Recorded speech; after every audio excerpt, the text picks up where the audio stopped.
পবিত্র মাহে রমজান, রমজান মাস চলিতেছে।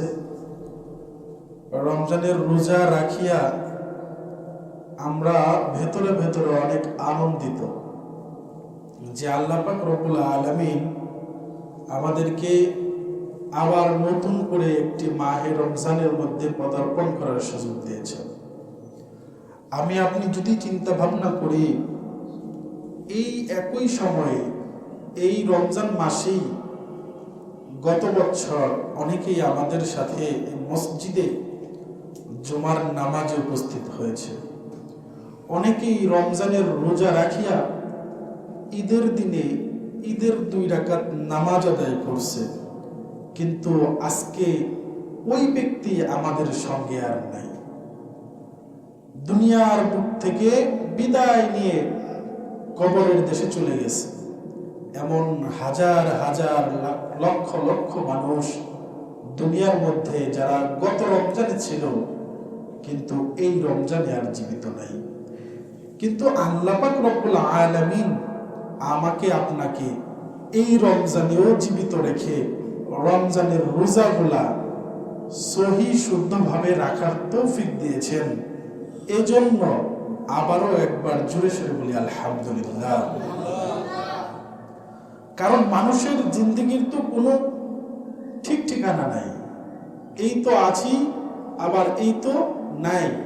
বেঁচে আছি, আবার কখন মরে যাব এইটার কোনো গ্যারান্টি নাই।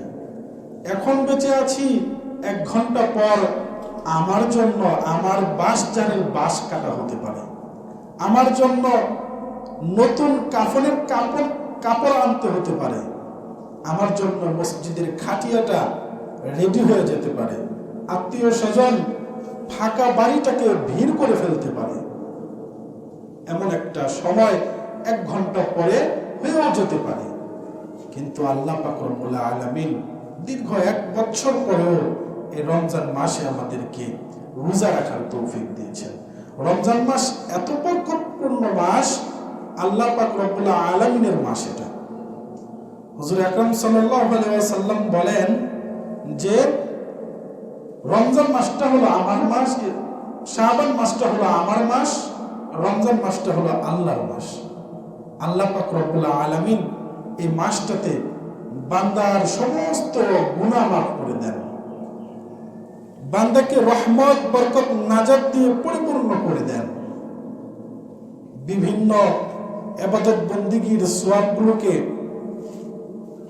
যে স্তরে আছে ওই স্তর থেকে বৃদ্ধি করে দেন।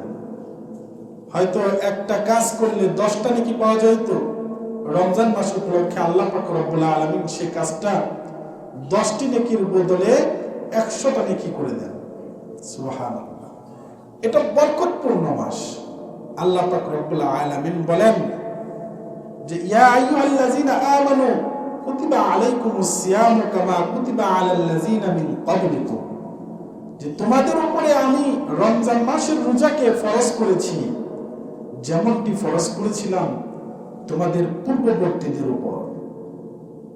আমি এর আগে বলেছিলাম যে এই রমজান শুধু আমাদের উপরেই ফরজ এমন না, বরং আমাদের পূর্ববর্তীদের উপরেও ফরজ ছিল।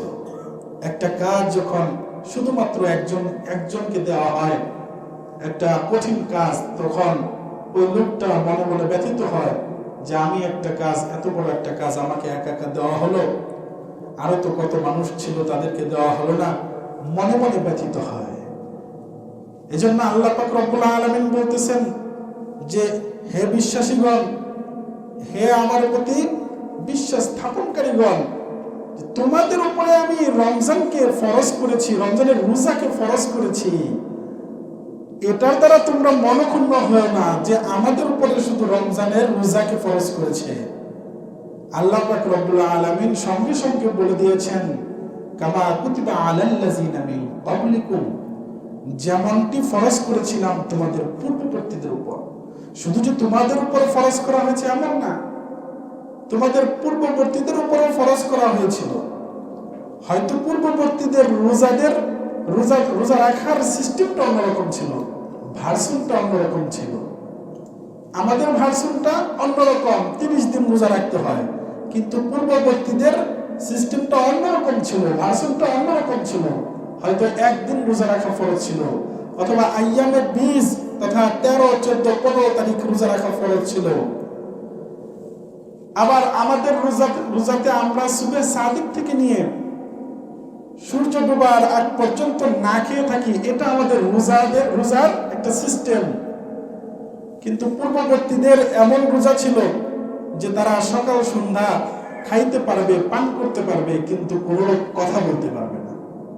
যেমনটা হযরত মারিয়াম আলাইহিস সালাম, উনি যখন বাচ্চা প্রসব করলেন, অর্থাৎ হযরত ঈসা আলাইহিস সালামকে জন্ম দিলেন পিতাবিহীন, তখন উনিও মুশকিলে পড়লেন যে আমার বিয়ে হয় নাই, কোনো পুরুষের সাথে আমার কোনো সম্পর্ক হয় নাই, কিন্তু আমার একটা সন্তান হয়েছে। এটা নিয়ে যখন আমি সমাজে যাব, যখন আমার লোকজনদের কাছে যাব, তখন তো আমাকে বিভিন্ন ধরনের প্রশ্ন করবে। আল্লাহ পাক রব্বুল আলামিন হযরত মারিয়াম আলাইহিস সালামকে বুঝিয়ে দিলেন যে তুমি তোমার সম্প্রদায়ের নিকট, তোমার গোষ্ঠীর লোকদের নিকট যাইবা বাচ্চা কুলে নিয়ে যাওয়ার পরে তারা যখন জিজ্ঞাসা করবে বাচ্চাটি কোথায় পাইলা, তুমি ইশারা করবা বাচ্চার দিকে, এভাবে ইশারা করবা যে আমি রোজাদার, আমি কথা বলতে পারবো না, তোমরা আমার বাচ্চাকে জিজ্ঞাসা করো। তাহলে বোঝা যায় যে পূর্ববর্তীদের রোজাটা কেমন ছিল। সারাদিন খাবার খাইতে পারবে, পান করতে পারবে, কিন্তু কথা বলতে পারবে না।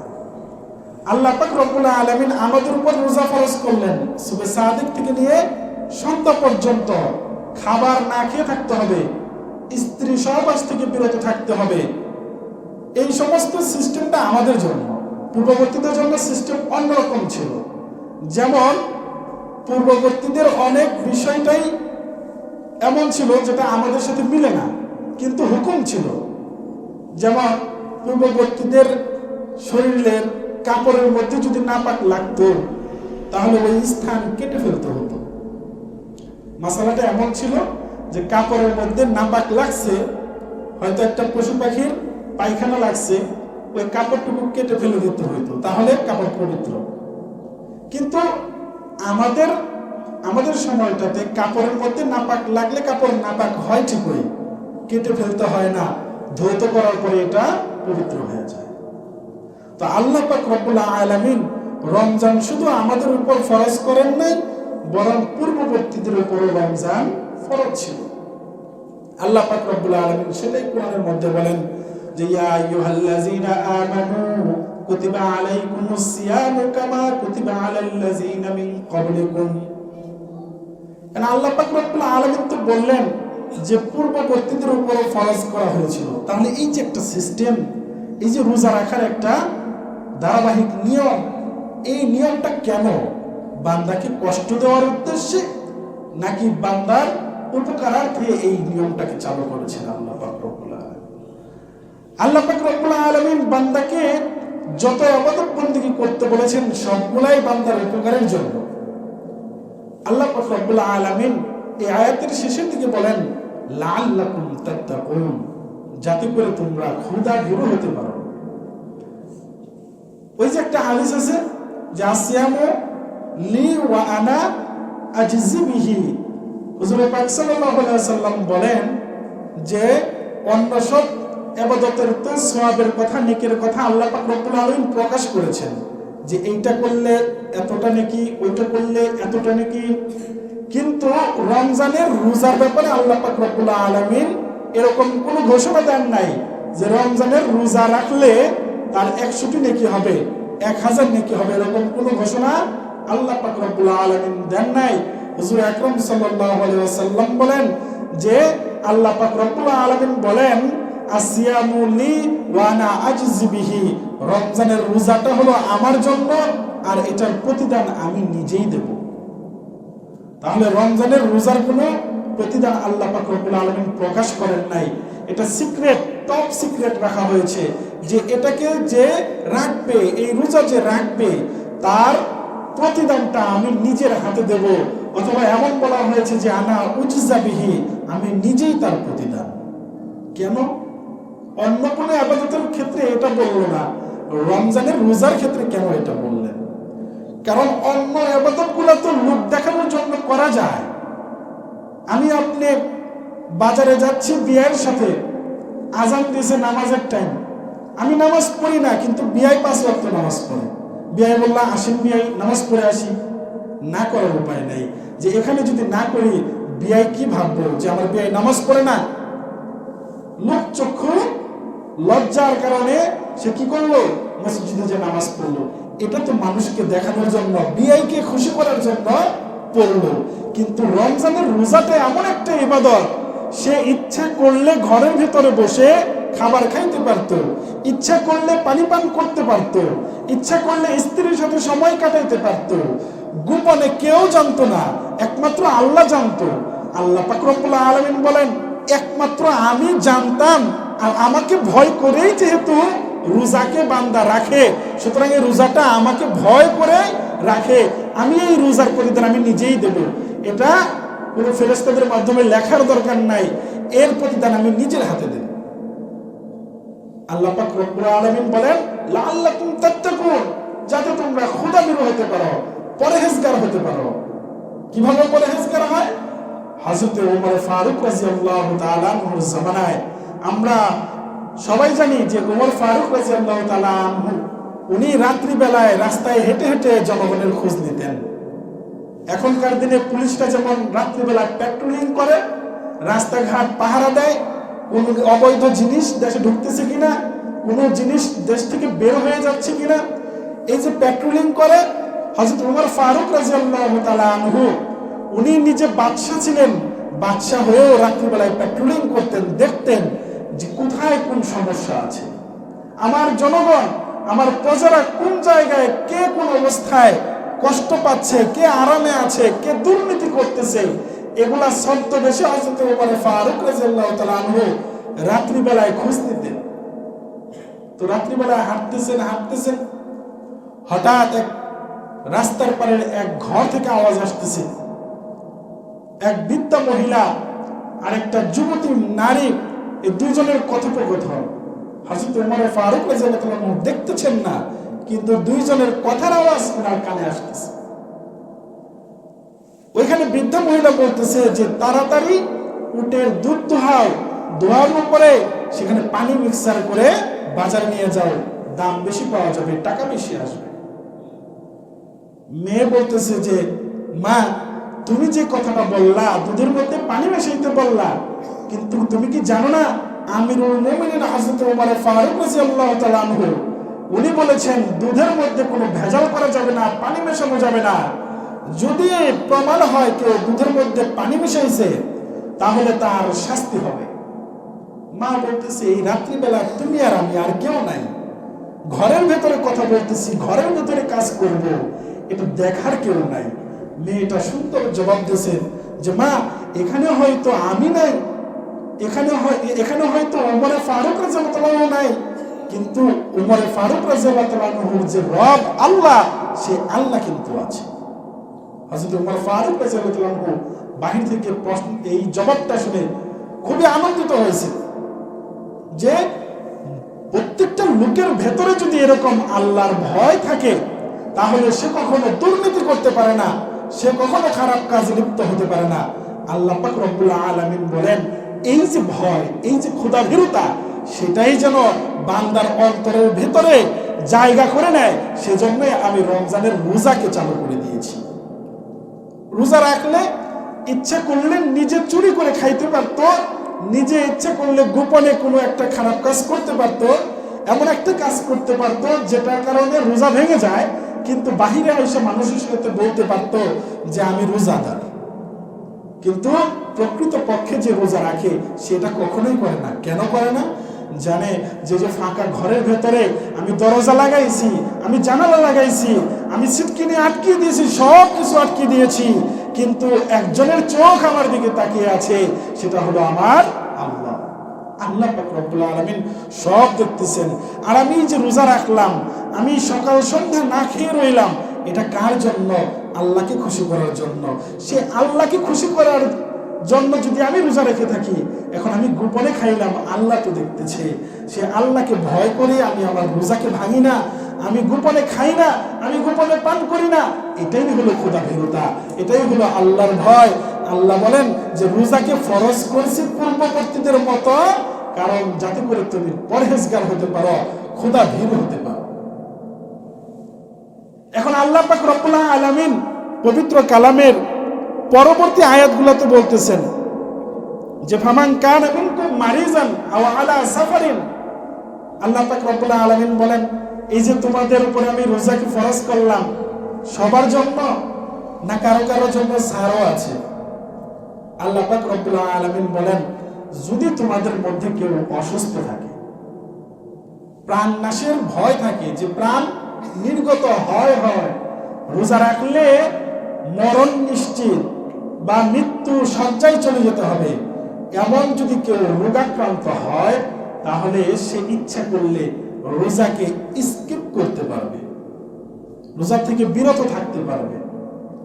যদি কেউ সফরের অবস্থায় থাকে, অর্থাৎ আপনি বাড়ি ছেড়ে 3 দিন 3 রাত পর্যন্ত পায়ে হেঁটে যেতে হয়, এতটুকু দূরত্বে যাওয়ার ইচ্ছা করেন, যেটাকে এখনকার হিসাব অনুযায়ী 72 কিলোমিটার ধরা হয়, আমি আপনি যদি 72 কিলোমিটার রাস্তা অতিক্রম করার নিয়ত করি আর ঘর থেকে বের হই, তাহলে আমি আপনি মুসাফির, এই সফর অবস্থায় ইচ্ছে করলে আমি আপনি রোজাকে স্কিপ করতে পারবো, রোজাকে ছেড়ে দিতে পারবো। তবে এটাকে পূরণ করতে হবে আইয়ামুল উখার, অন্য একটা দিন, অর্থাৎ রমজানের পরে, ঈদের পরে আপনি কি করবেন, যে এই রোজাটাকে পূরণ করবেন। আমি আপনি ছেড়ে দিলাম যে রোজাটা, এটাকে আবার পূরণ করতে হবে। তবে যে ব্যক্তি অসুস্থ ছিল, অসুস্থতার কারণে রোজা রাখতে পারে নাই, তার অসুস্থতা আর সারেনি, বরং ধীরে ধীরে বেড়েছে, এমন একটা পর্যায়ে এসেছে বোঝা যায় যে এই ব্যক্তি আর কখনো পরিপূর্ণ সুস্থ হবে না, বরং এর পরবর্তী স্টেপ হলো তার মৃত্যু। সে কি করবে, সে ফিদিয়া দিবে, একজন মিসকিনকে খাওয়াবে। এই মিসকিনকে খাওয়ানোর একটা সিস্টেম আগে ছিল। হুজুর আকরাম সাল্লাল্লাহু আলাইহি ওয়াসাল্লামের জীবদ্দশায় যখন এই আয়াতটা নাযিল হয়, কোন আয়াত, যে ওয়া আলাল লাযিনা ইউতিকুনাহু ফিতয়াতুন তুআমু মিসকিন, যাদের সামর্থ্য আছে তারা কি করবে, মিসকিনকে খাওয়াবে। এই আয়াত যখন নাযিল হয়েছিল, তখন কিছু লোক যাদের টাকা পয়সা আছে না, কিছু ব্যক্তি টাকা পয়সা আছে, ধন সম্পদ আছে, ভালো কিছু খাইতে পারে, কিন্তু রোজা রাখতে বলে যে আমার রোজা রাখলে প্রবলেম হয়, স্বাস্থ্য ঘেটে যায়, আমি রোজা রাখতে পারবো না। এমন কিছু লোক তখনও তো ছিল একটু সুবিধাবাদী লোক। যখন এই আয়াতটা নাযিল হয়, তারা করতো কি, রোজা না রাখা ফিদিয়া দিয়ে দিত, মিসকিনদের খাওয়াইতো, যে মিসকিন খাওয়াই দিতে হয়ে যায়, আমি রোজা না রাখলাম, একজন মিসকিন খাওয়াই দিলাম, টাকা পয়সা আছে। কিন্তু আল্লাহ পাক রব্বুল আলামিন পরবর্তীতে আবার এটা রহিত করে দিয়েছেন, বলেছেন যে রোজাই রাখতে হইব, প্রত্যেকেরই রোজা রাখতে হইব। তবে যদি অসুস্থ এবং সফর অবস্থায় থাকে, তাহলে রোজা ছাড়তে পারবে। এই যে সফর অবস্থায় রোজা ছাড়তে পারবে, ছাড়বে এমন কোনো আদেশ না। আমি আপনি মুসাফির, সফর করতেছি, বাড়ি থেকে বের হয়ে গেছি, ইচ্ছা করলে রোজা ছাড়তে পারবো। তবে আল্লাহ পাক রব্বুল আলামিন বলেন যদি তোমরা বুঝো, তোমাদের যদি বোঝার ক্ষমতা থাকে, তাহলে রোজা রাখাটাই উত্তম। তোমার সামর্থ্য আছে, তোমার খারাপ লাগতেছে না, সফর করতেছ, গাড়িতে উঠে যাচ্ছ, কোনো সমস্যা নাই, তাহলে রোজা ছাড়ার কোনো দরকার নাই, রোজা রাখতে পারলেই উত্তম। কারণ রমজান শরীফের রোজার মতো পরবর্তী রোজা আপনারও মজা লাগবে না, আল্লাহর কাছেও অতটা মজা লাগবে না। রমজান শরীফে যে রোজাগুলো আমরা রাখি, এটা রাখার মধ্যে যে মজা পাওয়া যায়, আপনি 5টা রোজা ছাইরা দেখেন, ঈদের পরে যে 5টা রোজা রেখে দেখেন, এরকম মজা আর পাইবেন। তাহলে এই রোজা আর ওই রোজা কখনো সমান হতে পারে না। আল্লাহ পাক রব্বুল আলামিন বলেন সুযোগ আমি ঠিকই দিলাম, তোমাকে ছাড় দিলাম, কিন্তু তুমি যদি তারপরেও এই রোজাটা রাখতে পারো, তাহলে এটাই তোমার জন্য উত্তম। আবার মহিলাদের যখন ঋতুস্রাব হয়, বা বাচ্চা প্রসব হয়, এরপরে যখন রক্তপাত হয়, তখন রোজা রাখা লাগবে না, অনুমতি আছে, তবে পরবর্তীতে রাখতে হবে। ঈদের পর, রমজান মাসের পর এই রোজাগুলা রাখতে হবে, যেগুলা রোজা রাখতে পারলো না। মহিলাদের নামাজ মাফ হয়ে যায়, ওটার কাজা আদায় করতে হয় না, কিন্তু এই কারণে যদি রোজাকে ছেড়ে দেয় তাহলে এই রোজার কাজা ঠিকই আদায় করতে হবে। পাগলের উপর থেকে শরীয়তের সমস্ত হুকুম উঠে যায়। যদি কোনো ব্যক্তি পাগল হয়ে যায় তাহলে তার উপরে রমজানের রোজা ফরজ না। নাবালক শিশু, একজনের বয়স হয় নাই, বালেগ হয় নাই, ওই শিশুর উপরে রোজা ফরজ না, এই বলে আপনার সন্তানকে রোজা থেকে বিরত রাখা যাবে না। একজনের 8 বছর হয়েছে, বালেগ হয় নাই, কিন্তু রোজা রাখতে চায়, আমি আপনি যদি বেশি মহব্বত করে তাকে রোজা থেকে বিরত রাখি তাহলে এটা তার উপরে অন্যায় করা হবে। কেমন অন্যায়? যে আমি আপনি সন্তানের ভালো চাই না খারাপ চাই, এটা একটু ভাবতে হবে। আমি চাই যে আমার সন্তান বড় হয়ে বড় ঘর বানাক, একটা গাড়ি কিনুক, সুন্দর বাড়ি হোক, সম্পদ হোক, এটা আমি আপনি চাচ্ছি সন্তানের জন্য, কিন্তু প্রকৃতপক্ষে এটা সন্তানের ভালো চাচ্ছি না, বরং সন্তানের খারাপ চাচ্ছি। যেই বাপ মারা শুধু চায় যে আমার সন্তান বড় হোক, বড় হয়ে গাড়ি বাড়ি করুক, তারা সন্তানের খারাপটা চাচ্ছি। কেমন খারাপ চাচ্ছি? যে আমি আমার সন্তানের জন্য ঘর বাড়ির দোয়া করতেছি, কিন্তু আগুনে থেকে বাঁচার দোয়া করতেছি না। কেমন? যে আমার সন্তান দুনিয়াবি শিক্ষায় শিক্ষিত হয়ে ঘর বাড়ি সম্পদ এগুলো তৈরি করবে, কিন্তু মৃত্যুর পর যে 2টা ঠিকানা আছে, জান্নাত এবং জাহান্নাম, একটার মধ্যে শান্তি আর শান্তি, আরেকটার মধ্যে আগুন আর আগুন। আমি আপনি যেই ব্যক্তি সন্তানের দুনিয়াবি ঘর বাড়ি সম্পদের চিন্তা ভাবনা করতেছি, সে আমি আপনি সন্তানের ক্ষতি চাইতেছি, উপকার চাচ্ছি না, সন্তানের প্রতি মহব্বত করতেছি না, বরং সন্তানের সাথে শত্রুতা করতেছি। কারণ আমি আপনি আমার আপনার সন্তানকে এখন যেটা শিক্ষা দেব, পরবর্তীতে সে সেই রাস্তায় চলবে। দেখবেন কিছু মানুষ আছে, সন্তানের সামনে যদি কোনো ভিক্ষুক এসে যদি ভিক্ষা চায়, সাহায্য চায়, ওই ব্যক্তি যাই পারো পকেট থেকে বের করে দেয়। জিজ্ঞাসা করে দেখবেন ব্যাপার কি, তোমার দেখি এমনি দান করো না, কিন্তু আজকে ঠিক দান করলা। লোকটা বলবে আমি দান করলে না আমার সন্তান শিখবো, তাহলে আমার মৃত্যুর পরে আমার সন্তানও আমার জন্য 2-1 টাকা দান করবে। অতএব এটা আমি আমার সন্তানকে শিক্ষা দিলাম। তা আমি আপনি যদি আমার আপনার সন্তানকে রোজা থেকে দূরে রাখি, 8 বছর বয়সে ও রোজা রাখতে পারবে, ওর কোনো সমস্যা হবে না। বিজ্ঞান বলে যে রোজা রাখলে মানুষের শারীরিক কোনো সমস্যাই হয় না। তাহলে ওরে রোজা রাখতে দিতে সমস্যাটা কোথায়? ও ইসলামের বিধানগুলো শিখতেছে, ও সবগুলা না পারে, 2টা রাখে 2টা রাখুক, 1টা রাখে 1টা রাখুক, ও নিজের ইচ্ছায় রাখতে চাচ্ছে। কিন্তু আমি আপনি বাবা মা হয়ে অতি আদর অতি উৎসাহিত হয়ে তাকে বলতেছি রোজা রাখা দরকার নেই। হাতটাকে এমনকি বালেগ হয়ে গেছে, স্বয়ং সম্পূর্ণ ওর উপরে রোজা ফরজ হয়েছে, এমন সন্তানকেও সেহরিতে মা বাবা ডাকে না। যে সমস্যা হবে, থাক, ওর শরীরে এমনি একটু কাবু কাবু, এবছর রোজা না রাখলে সামনের বছর রাখবে। আমি আপনার সন্তানের প্রতি মহব্বত করতেছি না, বরং ওকে আগুনের দিকে ঠেলে দিচ্ছি। এটা আপনার আমার মাথায় রাখতে হবে। তো বয়স হয় নাই, তবু রোজা রাখার জন্য, রোজা এই ইসলামের শরীয়তের বিধিগুলা তার ভেতরে ঢোকার জন্য তাকে রোজা রাখার জন্য উৎসাহিত করতে হবে। এই যে মসজিদের ভেতরে ছোট ছোট বাচ্চারা এসে দুষ্টমিও করে, চিল্লাপাল্লা করে, এটাতে আমরা রাগ হয়ে যায়, অনেক সময় বিরক্ত লাগে।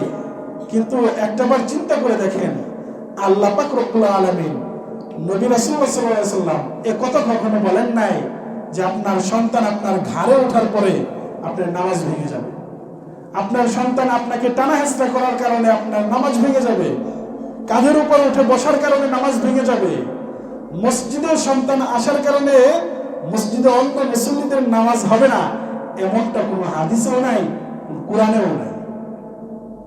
তাহলে এই সন্তানগুলা যখন ধীরে ধীরে মসজিদে আসবে, তখন মুসল্লির সংখ্যা ধীরে ধীরে বেড়ে যাবে। আমি আপনি যদি লক্ষ্য করি, আমাদের এই মসজিদে মুরব্বীদের সংখ্যা কম, কিন্তু যুবকদের সংখ্যা বেশি। কারণ কি? যারা আসে এরা অনেক আগে থেকেই মসজিদে আসে। এখন যদি বাচ্চাদেরকে আমরা দূর দূর করে তাড়িয়ে দেই, পিটাইয়া তাড়াইয়া দেই, তাহলে একটা সময় এই মসজিদে মুসল্লি কমে যাবে, মসজিদে আসা বন্ধ হয়ে যাবে। ওরা আসুক, ওরা দেখুক, ওরা মক্তবে পড়ালেখা করুক, ওরা যদি আলিফ পাতা কুরআন শিখে তাইলেই না নামাজ পড়তে পারবে। মসজিদে আসে ওদেরকে একটু বুঝাইতে হবে, ওদেরকে একটু দূরে দূরে দাঁড় করাইতে হবে, দুষ্টুমিটা যেন না করে। দুষ্টুমি করলেই যে আপনার আমার নামাজ ভেঙে যাবে এমন না। তবে ওরা আসতেছে, ওদের এই আসার অভ্যাসের কারণেই একটা সময় মসজিদে মুসল্লিদের ভরে যাবে। ওরা না আসলে আসবে কি? এজন্য ওদের উপরে রাগ করা যাবে না। ওদের উপরে শরীয়তের আইন হয়তো ফরজ হয় নাই, কিন্তু ওদেরকে শেখানোর দায়িত্বটা আপনার আমার, ওদেরকে নামাজের তাকিদ দেওয়ার দায়িত্বটা আপনার আমার। এজন্য ওদের সাথে কখনো রাগ করা যাবে না। রোজা যে রাখতে চায় তাকে রোজা রাখতে দিতে হবে। যদি মনে করেন যে বাচ্চা ওর উপরে ফরজ হয় নাই, সবগুলা রোজা রাখা ওর জন্য কষ্ট, তাহলে একটু বিরত রাখতে পারেন। তবে অনেক কিছু রোজা রাখতে দেন, তাহলে শিখতে পারবে। তাহলে এই সমস্ত লোকদের উপরে রোজা ফরজ না, বিশেষ করে বালক নাবালক যারা, তাদের উপরে ফরজ না। তবে রাখলে সে রাখতে পারে, তাকে রাখার অনুমতি দিতে হবে, মা বাবা ছাড় দিতে হবে। এই বিষয়গুলো মাথায় রেখে আমাদেরকে রমজানের সমস্ত রোজাগুলো রাখতে হবে। যারা এইগুলোর থেকে বিরত আছে, অর্থাৎ আমি মুসাফির না, আমি পাগল না, আমি নাবালেক না, আমি অসুস্থ না, তাহলে আমার উপরে রমজানের রোজাগুলো ফরজ, ছাড়া যাবে না। এটা বলে ছাড়া যাবে না যে আমার ক্ষুধা বেশি লাগে, এটা বলে ছাড়া যাবে না যে আমার অ্যাসিডিটি প্রবলেম করে, এটা বলে রোজা ছাড়া যাবে না যে আমার স্বাস্থ্য ঘাটতি হয়ে যায়। আল্লাহ পাক রব্বুল আলামিন আমাদের সকলকে বুঝার তৌফিক দান করুক। রমজানের সমস্ত রোজাগুলা সহি শুদ্ধভাবে সম্পূর্ণ করার তৌফিক দান করুক এবং আগামী রমজান পর্যন্ত আমাদের হায়াতকে বাড়িয়ে দিক। সকলে বলে আমিন। যাদের সুন্নত বাকি আছে